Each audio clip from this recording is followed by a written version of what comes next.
నేను అడగదలుచుకున్న ఎందుకు వస్తుంది చంద్రశేఖరరావు గారి నీకు దుఃఖం? తట్ట పని, పార పని, మట్టి పని వలసలు పోయి కూలీలుగా ఉండాల్సిన పాలమూరు రైతు బిడ్డ, నల్లమల బిడ్డ రేవంత్ రెడ్డి తెలంగాణ రాష్ట్రానికి ముఖ్యమంత్రి అయినా నీకు దుఃఖం వచ్చిందా?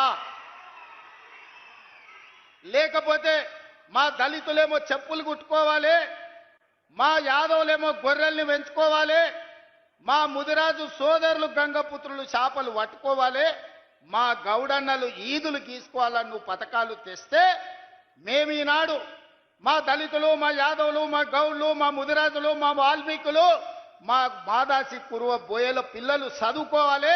చదువుకోవడానికి young India integrated residential school Jadprolu గ్రామానికి 200 కోట్ల రూపాయలతోటి 25 ఎకరాల కట్టి చెప్పులు గుట్టుడు, చేపలు పట్టుడు, ఈదులు గీసుడు, గొర్రెలను పెంచుడు మా తాతలు ముత్తాతలు వాళ్ళ తాతలు కూడా ఆ వృత్తిలో వచ్చారు. ఇవాళ మా పాలమూరు జిల్లా మేలుకొన్నది. మా పిల్లలను డాక్టర్లను చేయాలి, ఇంజనీర్లను చేయాలి, ఈరోజు ఐఏఎస్లను చేయాలి, ఐపీఎస్లను చేయాలి, రాజ్యాలను ఏలాలి.